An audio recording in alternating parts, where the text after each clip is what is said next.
दबाएं। चैनल में विज्ञापन व न्यूज हेतु संपर्क करें।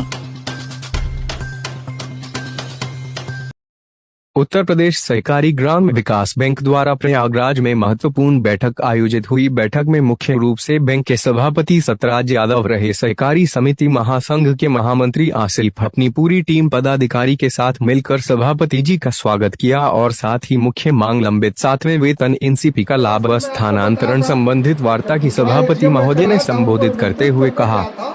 मैंने उनको बताया था, मैंने कहा महाराज इस बार भी हम उसी लाभ में, लेकिन हमको इस बात का दुख है, कष्ट है कि हम अपने कर्मचारियों को उचित लाभ नहीं दे पा रहे हैं। उन्होंने क्या कहा, क्या नहीं दे पा रहे हैं?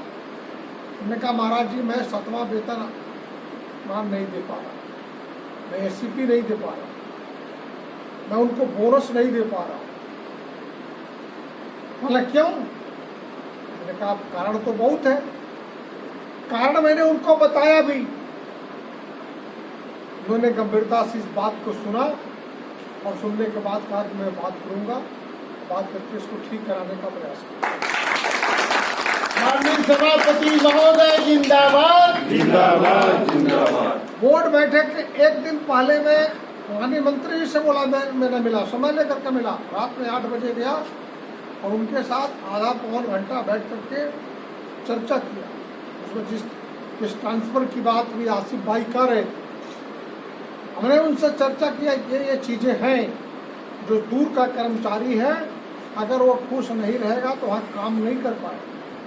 उसका अपना घर भी है, उसका अपना परिवार भी है, उसकी चिंता भी उसको करनी चाहिए।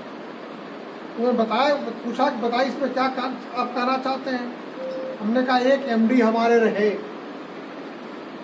हमारे आने से पहले उन्होंने ट्रांसफर तो बहुत ठीक किया, लेकिन कुछ कर्मचारियों को इतना सुदूर भेज दिया जिसके नाते आज वो परेशान है। इस नाते कर्मचारियों को उस परेशानी को देखते हुए हम लोगों को समस्याओं का हल करना है। और स्टाफ पश्चिम में स्टाफ ज्यादा, पूरब में स्टाफ कम है। इस असंतुलन को भी हमको दूर करना चाहिए। मंत्री जी ने इन दोनों बिंदुओं को नोट किया। मैंने उनसे एसीपी, वेतनमान और बोनस की चर्चा इस नाते नहीं किया। अभी 2-3 दिन पहले वो एक अधिवेशन में बोल चुके थे उसके खिलाफ, इस नाते मैंने उनसे चर्चा नहीं किया, लेकिन ट्रांसफर पर मैंने उनसे चर्चा किया और छोटी मोटी समस्याओं को हमने कहा कि एमडी साहब से कहिए कर्मचारियों की समस्याओं को जो छोटी मोटी है उसको दूर करें। बात हुई। एमडी साहब बैठक के बाद एमडी साहब से भी हमारी चर्चा हुई सब बिंदुओं को लेकर के। एमडी साहब ने थोड़ी असमर्थता जताई, जिसे यह दिया है ना, इसका जो है एसीपी नहीं लेगा। इन सब चर्चाओं को हमने अगर किया तो वो थोड़ा सशंकित है कि मैं रहूंगा कि नहीं रहूंगा, रहूंगा कि नहीं रहूंगा। इस बात को लेकर थोड़ा सशंकित थे, हैं, जबकि मंत्री जी का संकेत था नहीं कि एमडी को रहना। तो मंत्री जी की मेरी बात हुई तो हमने कहा कि नहीं, आप निश्चिंत भाव से काम करिए, आगे जो होगा देखा जाएगा।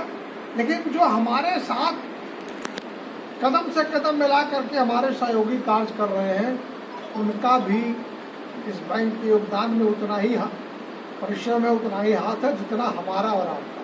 इस नाते उनका भी लाभ, उनका भी हित हमको सोचना चाहिए, उनको चिंता करनी चाहिए।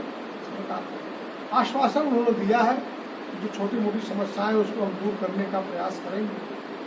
इस नाते जिन मुद्दों को आपने रखा है, मैं लखनऊ जाऊंगा तो बैठ करके फिर उनसे बात करूंगा।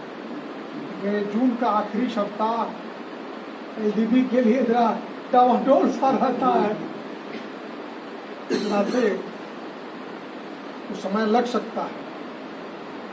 हम आप सबकी समस्याओं को गंभीरता से सुनते भी हैं, लेते भी हैं, ले भी रहा हूँ। कैसे आपका हित हो, क्योंकि आप देश हित में, राष्ट्र हित में, प्रदेश हित में, बैंक हित में निरंतर काम कर रहे हैं। जैसे अभी अपने हाजिरी की बात कही, अभी कुलशेख साहब थे तो हमारी उनसे बात हुई थी। कुछ दिन तक उन्होंने इसमें छूट भी दिया था, कहा कि नहीं अगर कोई ऐसा है तो हमको बता करके वो जा सकता, आरएम को बता करके जा सकता है। जैसे आपने कहा ना कि हमको सिराथू जाना है, फिर रिकवरी के लिए हमको 20 किलोमीटर लौट करके आना है, इस पर हमारी विधिवत चर्चा हुई और उन्होंने इस बात को कहा कि नहीं आरएम को बता करके जाएगा तो हम उसको अब्सेंट नहीं करेंगे, आरएम की जानकारी में रहना चाहिए। अब कैसे आरएम साहब को ही उन्होंने अब्सेंट कर दिया, दूसरा हमारे समझ से परे है। मैं इस पर बात करूंगा।